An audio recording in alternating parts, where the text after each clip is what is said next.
So we're on week 3 tonight, and I want to preface it by saying this. You know, the first couple of weeks, it was kind of clear by the end of the message, hopefully, that there was a right and a wrong answer. This question this week has less to do with right and wrong and has more to do with what comes natural and what you should be trying to do more. Okay, so I want to make that clear right out of the gate. I want to make a distinction between what naturally comes as a priority and what we should be making a priority. And so the question for tonight that we're going to be talking about over these next few minutes is this. Is the goal of your relationship with God, your expectations being met, or you becoming more like Jesus? So for this next year, as you are setting the course, making resolutions, making goals, and you're considering your relationship with God, is the goal behind your relationship with God for this year, your expectations being met, or you becoming more like Jesus? Another way to ask this is, if I look back on this year, 12 months from now, what am I going to judge as successful when it comes to my relationship with God? If I look back and say, wow, I wanted this and I wanted that, and I was seeking this and I was seeking that, and I got everything, so it was a great year, is that how you judge success? Or is success in your eyes that you can look back and you say, it doesn't matter what I saw breakthrough in or provision in, or if I got everything I wanted like Santa Claus, what matters is the fact that, you know what, a year later, I look a little bit more like Jesus. That my heart is lining up a little bit more with his heart. That compassion in me looks a little bit more like the compassion that Jesus showed people as he walked the face of the earth. Now, I purposely use the word goal in this question because goals are powerful things. I don't know about you, but I'm goal-driven, and I need that.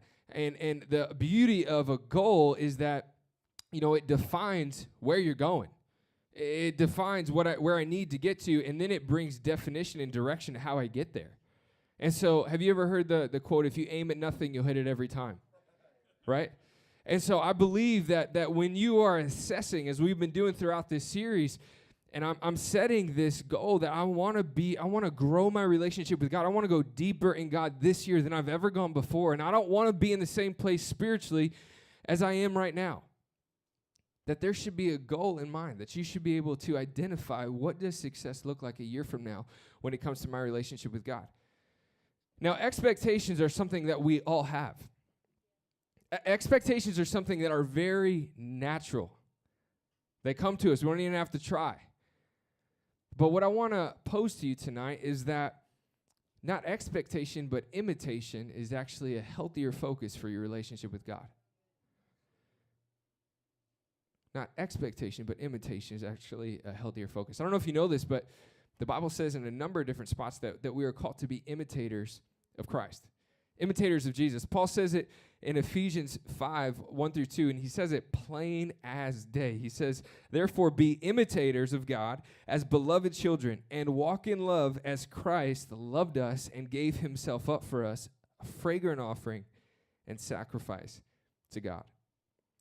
Therefore, be imitators of God. I love that he follows that up and giving us a picture where he says, as beloved children. Imitate like a child. Do you have any parents in here? Anybody with kids in here? You've probably, you got to talk a little bit more than you are right now, okay? I'm not sure if the room is empty or if there's a few. You got to give me a little response tonight. You know, I don't know if you've experienced this. I'm sure you have, but kids pick up on everything. Everything. And I remember it was so eye-opening. When my daughter was a couple years old, our firstborn, I remember clear as day sitting there watching TV with her, and the dog was barking outside, and Aubrey just said, is somebody going to let the stupid dog in? She was like 2 years old. And I was like, oh, my gosh, I have said that. I say that. I actually just had something funny happen the other day. I was just telling the staff about it. You know, I can tend to run on the passionate side, and shocker. And, you know, I talk with my hands a lot, and I walk like 13.8 miles every time I'm up here speaking. I just can't stand still, you know. Like, I'll try to sit down and have a conversation. I end up standing up by the end of the conversation. And so that's just how I am. And sometimes I don't even realize, like, how animated I can get in a debate or a discussion or something that I'm very passionate about. And but I saw a picture of it the other day. So I guess I have this habit of when I'm maybe, like, upset at the kids or I'm really passionate about something, that I can be like, clean your room. Like, I'm not going to say it again. I clap my hands, I guess. I didn't really realize that I do that.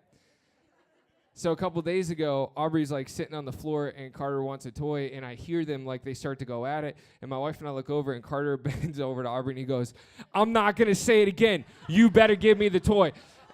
And he's like clapping in Aubrey's face. And Aubrey's like, "Get your hands out of my face." And when I saw him do it, I was like, that is so demeaning. Like, I can't believe, but Carter picked up on it from me.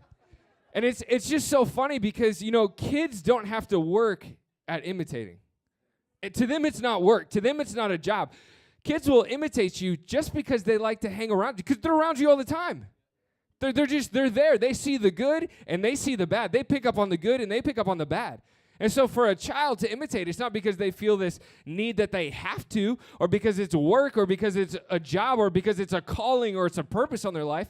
They just start imitating you because they're around you all the time. And hopefully, if you're a good parent, they aspire to be like you. So for them, it's not just something that they pick up, but it's actually something that they want to do because they love dad, because they love mom, and I want to try to be like dad, and I want to try to be like mom, and maybe it's not even a conscious decision, but just because they're spending so much time around you, just because they're with you, they'll imitate you. They'll pick up on things. Listen to this same verse in the Message translation. It says, "Watch what God does, and then you do it, like children who learn proper behavior from their parents. Mostly what God does is love you. Keep company with him." Let's just stop right there. Could I just give you 4 words that will change this year, that you could look back 12 months from now and be like, my life has never been the same? Keep company with him. Like, it is so simple, but if you just boil everything down to, I need more peace in my life, you know what you should do? You should keep more company with God. You should hang around God a little bit more. You should spend a little bit more time with God. I need wisdom in this situation. Yeah, you should keep more company with God. Like, I need more patience. I need more forgiveness. Yep, you should keep more company with God. I need to be more like Jesus. I need to keep company with God. He says, keep company with him and learn a life of love. Observe how Christ loved us. His love was not cautious, but extravagant. He didn't love in order to get something from us, but to give everything of himself to us. Love like that. I love how that's worded. Because as we're being called to be imitators, as we're calling to spend this time with God and to really take note of how God loves us, Paul is making the point to say, he didn't love in order to get something from us. In other words, Jesus' love is not contingent on his expectation of you. I mean, that's profound. In other words, God sent his son to die for you and I. Jesus was willing to go to the cross and give his life with zero guarantee that you would ever not just accept salvation, but that you would ever even acknowledge the fact that he gave his life for you. I mean, Jesus died a brutal death on the cross knowing that you full well could just go and oppose him, not just not believe in him, but oppose him the rest of your life. There was no guarantee that what he was doing on the cross you would accept and allow to change your life. He wasn't loving you, and he didn't do what he did out of expectation on you. He was actually driven to do what he did just purely out of his love for you. That's how pure of a love that Jesus has. It's love without expectation. And so Paul is saying, man, we need to imitate Jesus. We need to strive to love like that. And so I don't want to just imitate Jesus in the way that I love God. I mean, I don't want my relationship with God and my love for God to be contingent or defined by these expectations I put in him. But also, I don't want my love for my neighbor. I don't want my love for my wife. I don't want my love for my friend or my coworker to be based out of expectation. Because me imitating Jesus means that I should be striving to love people without expectation. So I don't want to just love God like Jesus loved God, but I want to love people like Jesus loved people. And so I want to just give you a few thoughts tonight as we're talking about prioritizing me becoming more like Jesus more than just wanting all my needs to be met. I want to give you a few thoughts that I think will help convince you or inspire you to make this your goal for this year. The first is this. You can write this down. Expectations can pull me away, but imitation requires me to draw closer. Expectations can pull me away, but imitation, it requires me to draw closer. I want you to hear me tonight, and I don't want you to think that I am downing expectancy. Because I believe that expectation and expectancy is a big part of your walk with God. But I do want to draw a distinction between healthy expectancy and unhealthy expectations. Because it's really big, and it has a really big effect on your walk with God. You see, healthy expectancy is based out of who God is. So healthy expectation is me believing that God is going to act and do out of who he says he is. Out of his nature, out of his character, out of his goodness, out of his faithfulness, out of the promises, the truth that I have in the Word that tell me who God is and what God does. Man, I believe that God is going to act out of those things. We have so many promises in the Bible. There are so many things that you could hang your hat on. You know, we have these general promises of, man, where there are 2 or 3 of us gathered together, that God is in our midst. That even though you don't see it, God is working behind the scenes for your good. Even though you think that nothing is happening, nothing is going on, nothing is changing, there's a promise that God is working things out, every detail of your life, for your good. There's a promise that if I draw near to God and I pursue him with all of my heart, that he will be found. It's not like, man, I could go on this lifelong journey of trying to pursue God and find him and come to the end of the rope and figure out, oh, there was nothing there. No, he promises, if you pursue me with everything that you have, you will find me. That I'm drawing close to you. So expectancy is amazing, and it is a powerful thing to have in the life of the believer, but I think the trap that so many of us fall into is not that we have expectancy on God, but we actually have conditions that we call expectations. And so I think what we do is we take a general, healthy, biblical principle of praying with expectancy, stepping out in obedience or stepping out in faith, expecting God to do something amazing, expecting God to use it. We take that and we can actually whittle it down to our specific situation, to our specific need, and then we think that we know exactly what we need and when we need it. And so now I'm putting that expectation on God to say, God, I believe that you're God of breakthrough. God, I believe that you're God of provision. And so I need you to come through exactly how I see fit and when I think it needs to happen. That's not expectancy. That's a condition that you're conveniently calling an expectation. And this is why that's dangerous. This is why expectation can pull you away. Anybody in here, have you ever experienced an unmet expectation? It's terrible. It's terrible. It is so discouraging. So I'm like one of those people, I hate it so much that I keep my expectations real low. Real low. You know, like if something's going to happen, I'll be like, my wife will be like, why aren't you excited? I'll be like, I'll be excited when it's signed on the dotted line. Like, I know that something's going to fall through. You know, like I don't want to set myself up to be crushed. Unmet expectations, they are disappointing, they are discouraging, and you know what comes natural is that if something is disappointing and something is discouraging, well, I want to pull away from it. And so disappointment then leads to distance, which is loss of intimacy between me and God. And so because I have taken expectancy and I've actually placed conditions on my relationship with God, then when I have unmet expectations, or more accurately, unmet conditions, I'm discouraged, I'm disappointed, so then I put distance, and then I wonder why I don't feel God. Expectancy is amazing, and it should be there, but expectation should not be the goal. Your expectations being met should not be the goal of your relationship with God. You know, we talk about this a lot, but there's this reality that I really can't know what is truly best for me all the time. I mean, I think I know my situation better than anybody.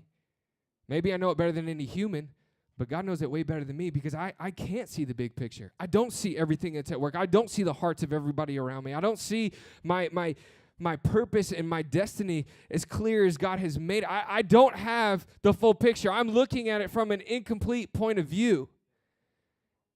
And God, like we talked about last week, God is always going to be faithful to the person that he has called you to be.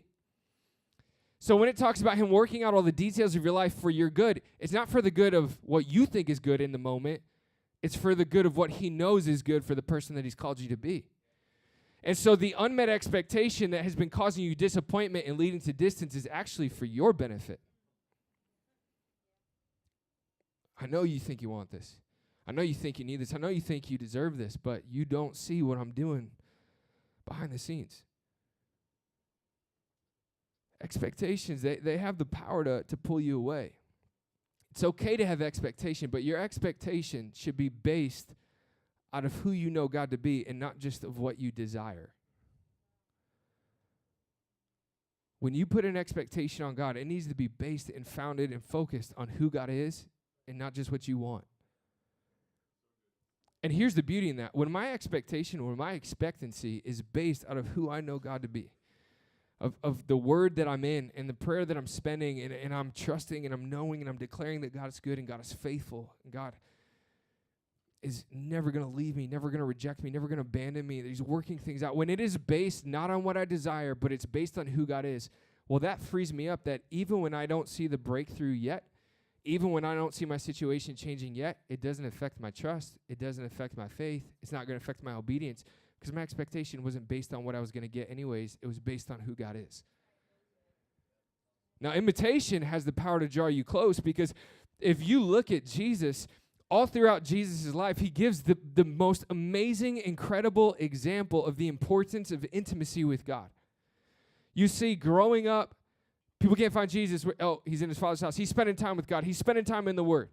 You see, when Jesus is tempted, he's throwing God's word back in the devil's face. He's retreating to a place to spend time with God. You see, when things are going amazing, when thousands of people are coming and crowds are gathering and people are worshiping him and saying, this is the king and we need to take him by force and we need to elevate him. Jesus is retreating from that to go spend time with God. The things that so many of us would crave and live for and die for, Jesus actually was pulling away and actually wanted alone time with God. Jesus was teaching his disciples the importance of, yeah, I know you see all of this, but what's more important is actually climbing a little bit higher where nobody else is around. There's no praises, no one's singing about you and talking about you, but you can actually spend time with God. You see the times where things are unraveling, not because of Jesus, but because of everything that was going on. And the same people that were praising him are now accusing him and spreading rumors about him and damaging his reputation. You see, what does Jesus do? Well, Jesus is actually retreating and he's spending time with God. You see, up till the moment where he's about to give his life for people that didn't just not deserve it, but didn't even want it at that point. They just wanted to kill him and murder him. Jesus is retreating and he's spending time with God.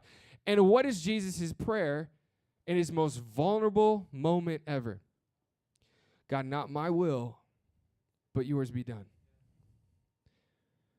Not what I desire, and it's not about what I want. It's not about what I think is fair. It's not about what I think is just. This is about your will, the ultimate example. It's not about my expectation, and it's not about my desires, and it's not about anything I want your will to be done, God. Expectation can pull you away, but imitation, it requires you to draw close. When you start to look at Jesus, you see where his strength, where his peace, where everything was based. It was this intimacy with God. Second thought is this, is that expectation, it always focuses on me, but imitation, it focuses on Jesus. Expectation, it focuses on me, right? Expectation is all wrapped up in what I want, what I need, what I think I deserve, what I feel like needs to break, what I feel like needs to be provided. Expectation, it focuses on me. It revolves around me. But imitation, it focuses on Jesus, on who he is, what Jesus did. And as you start to look at Jesus with the idea of I want to imitate Jesus, you start to take note of who he was and what he did and what he said and how he acted and where he went and how he did it. You start to realize that Jesus had expectancy, but it wasn't based on him. It was based on others. I mean, Jesus' expectancy and expectation with God was almost always for other people. It wasn't focused on him. You know, imitation, this word imitation, maybe even me just saying it, it has this negative, like, ugh, hate that word. Like, it has this negative connotation. Imitation is just not a good word, right? Like, so many of us, we think of, like, imitation sneakers. Like, it's a fake, it's a fraud, it's not real. Not the real thing, it's not authentic. You think of somebody... Imitation, you think of, that's not the real you. You're putting on an act, or that's not real. But I don't know if you've ever really witnessed good imitation, like people that do it for a living, impersonators. If you ever see somebody who's good at it, it's actually unbelievable. Like, it is crazy. There's a guy, I don't know, has anybody in here ever heard of Frank Caliendo? Anybody? Okay. So he does a ton of, like, sports impressions, John Madden, John Gruden, but he'll do, like, George W. Bush, Bill Clinton, Donald Trump. Morgan Freeman is out of this world. Like, it is uncanny when he starts talking like Morgan Freeman. Uncanny. Maybe some of you guys, Robin Williams, Jim Carrey, people that have such a talent and a gift to do it. And you know when somebody's really good at it when you stop seeing who they are and you start seeing who they're trying to be. Like when you see this guy, it's crazy because he doesn't just sound like him, but he actually looks like him. Not completely, but you get what I'm saying. It's nuts. And so if you see somebody who's really talented at this, it's mind-boggling to think how much work has gone into it. Because the good ones, like this Frank Caliendo, he'll go on a talk show, and they will just throw up like surprise pictures, or they'll lead the conversation. He has no idea what's coming up in conversation, and he can stay in character so much that he will answer a question like you think the president would answer a question, or react the way that you would guess it, and he has no idea what's coming. It's just instinctual at that point. Well, if you think of what goes into that behind the scenes, I mean, these guys, they must study the subject for hours. Hours. Figuring out how they talk, their dialect, their accent, where they're from.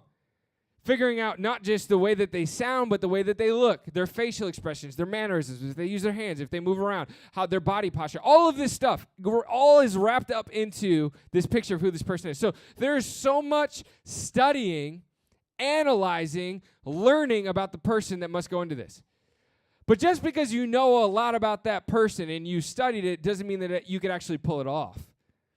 So on top of studying and knowing about the person and researching the person, well, they then have to follow that up with practice. They then have to follow that up with starting to try to talk like the person and look like the person and act like the person and react like the person. And they practice so much and so much and so much that they have to get to the point where it's not just an act, but it's instinctual. So I can carry on a conversation with you, and you could ask me whatever you want. I could answer the way that that person would answer. And I could look the way that that person would look. And I can act the way that that person would act, because now I've studied it so much, I've practiced it so much, I've been walking it out so much that now it's starting to become instinctual. And they do all of this with the goal that you no longer see Frank Caliendo, you see Morgan Freeman. Do you see where I'm going with this? As imitators of Jesus, it requires us to know about Jesus. It requires me to study about Jesus, to not just read the words so that I can put a little check mark in my Read the Bible in a Year devotional. It's not so that I can just not feel guilty for the rest of the week. But no. I'm reading this. I'm studying this for a reason, for a purpose. I need to know more about this guy who left the biggest impression and impact on the world than anybody. That thousands of years later, we're still talking about him. And he literally saved humanity. That it was God with flesh on. It was God personified. I need to know about this person. I need to study this person. I need to figure out, how did this guy talk? Why did he say that? Why did he act like that? And I start to see, man, my reaction would be totally different than the way that Jesus handled that situation. I mean, the way that I would handle that conflict is way crazier than the way that Jesus did. I would never forgive that person. I would never show that person grace. There's no way I would have compassion on that person. I wouldn't touch the person that nobody else would touch, but Jesus went right up and he touched him. I would not step out in faith the way that Jesus did. I would not say that or talk with the same authority that Jesus did. It requires you and I studying and learning and knowing about who this guy was, but it doesn't do you any good to just know about Jesus until you start to try to act like Jesus. Until you start to try to imitate Jesus. To say it's not just enough to know about the patience that Jesus had, but I want to personify the patience that Jesus showed other people. It's not good enough just to know about forgiveness, but I want to start to show some people forgiveness in my life who maybe I don't think deserve it, but I didn't deserve it, and Jesus gave it to me freely. I need to show grace to some people and mercy to some people, and I need to step up my faith, man. Look at what Jesus was willing to do, and look at how he was willing to step out for people he had never met before and touch the untouchable and love the unlovable and all of these things. I need to be more like that. And I start to study, and I start to spend time in the Word, and I start to spend time in prayer, and then I start to pray, God, help me the next time that this situation comes up, that I don't act the way that I would act, but I start to act the way that you would act, and I react the way that you would react, and I talk the way that you talk. With the goal in mind being that people stop seeing Scott in me and they start seeing Jesus in me. that the way that I carry myself, the way that I handle situations, the way that I talk in conversation, and the way that I act when I didn't see something coming, and when I'm put on the spot, the way that I handle myself, that people see Jesus in me. That it doesn't point people's eyes to Scott, but they're like, what is going on? And everything that I do and the way that I carry my life just points people's attention back to Jesus. Imitation focuses on Jesus. Now, again, I'm not saying that expectation should be eliminated from your relationship with God, but this funny thing starts to happen. When you begin to study about Jesus and you begin to pray and you begin to practice and you begin to try to walk this walk and you say, God, I need to be more like you, and Jesus, I need help and I need strength and I need wisdom and all of this funny thing starts to happen. It's not that expectation vanishes, but all of a sudden your heart starts to mimic the heart of God. You start to get passionate about what God is passionate about. You start to get a burden for the things that God has a burden for.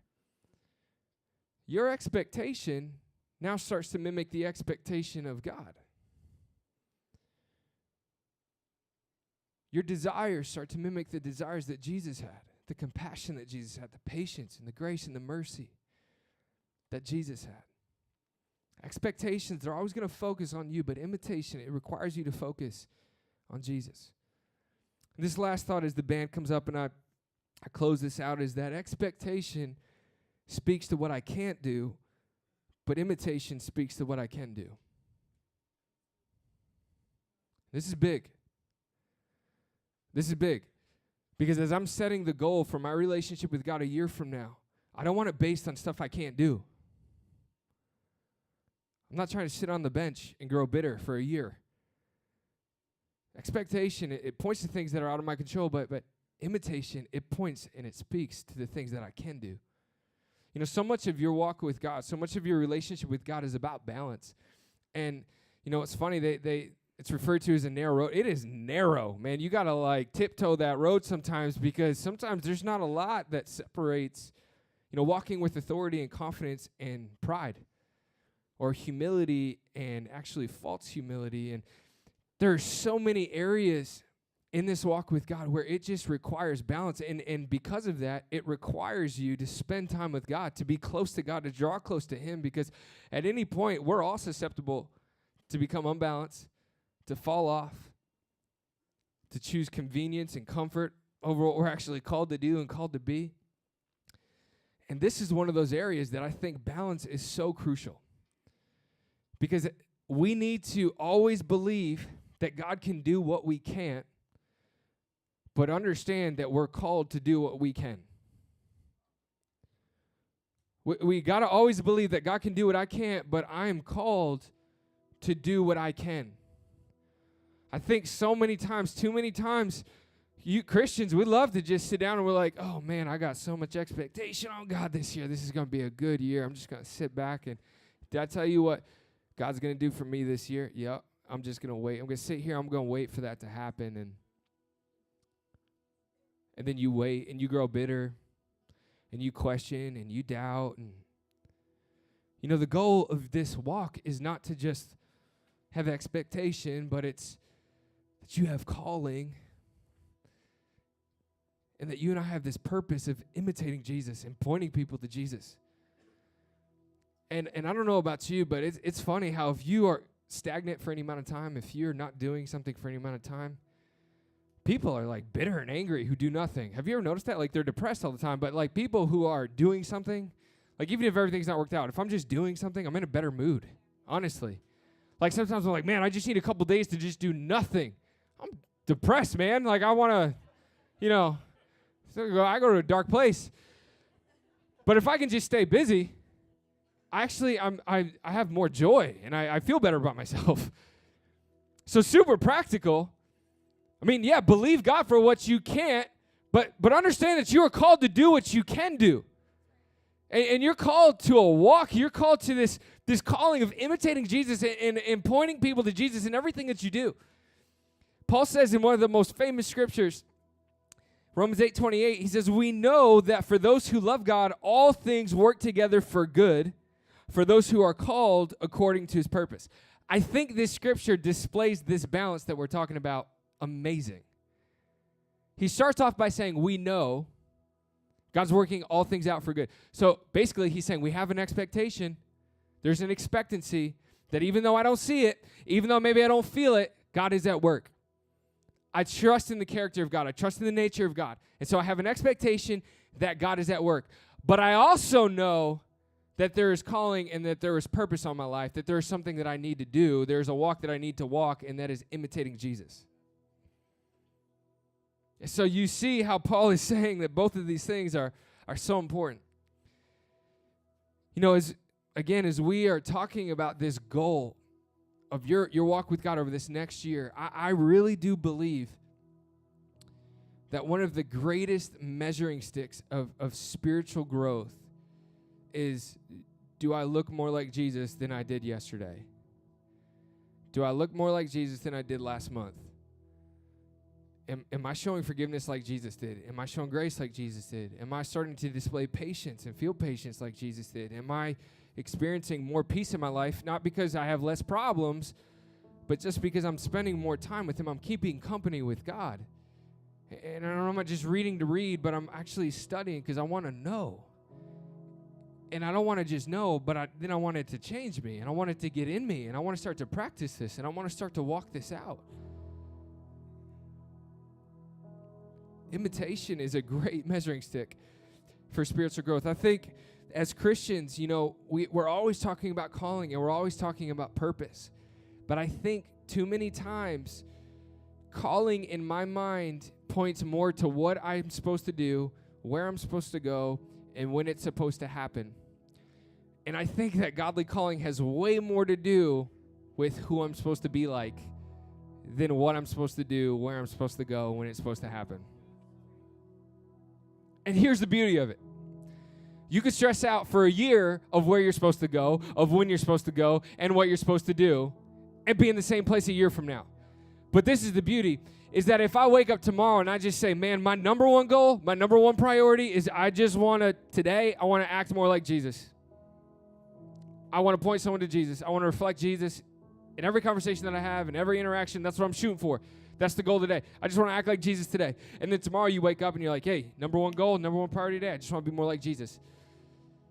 And you start to pray for God's will, not for 5 years from now, but you just, hey, God, give me your will today. Not my will, not my desires, not my way, but your way today, your thoughts, your will, your purpose, your plan today.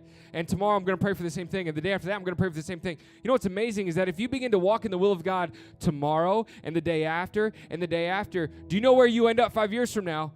In the center of God's will. And so we can overcomplicate things way too easy. And we can sit down as a Christian and just say, oh man, well the goal is just my expectation. This is the year that God's going to meet all my expectations. Well, what if we said, imagine the implication as a community of believers, as a family of believers, if I said, yeah, you know what? There are things that I want to see God do. There are things that I hope that I get to see. But I'm not so worried about what I see happen this year as much as, Jesus, this year, let me just be more like you. I mean, could you imagine the effect that would have on your family and my family and his family and her family and my workplace and your workplace and their workplace and the places that I go and the people that I hang out with? If my goal, if what was driving me this year, I just need to be more like Jesus. God, not my will, but yours. Not what I interpret my purpose and calling to be, but what you've asked me to do. And I just want to imitate Jesus. I just want to reflect Jesus. I want people to not see me and how good I am and what I'm doing and where I've been and where I'm going. I just want people to see Jesus in me. I just want my life to reflect you in every way. Could you imagine what life would look like a year from now?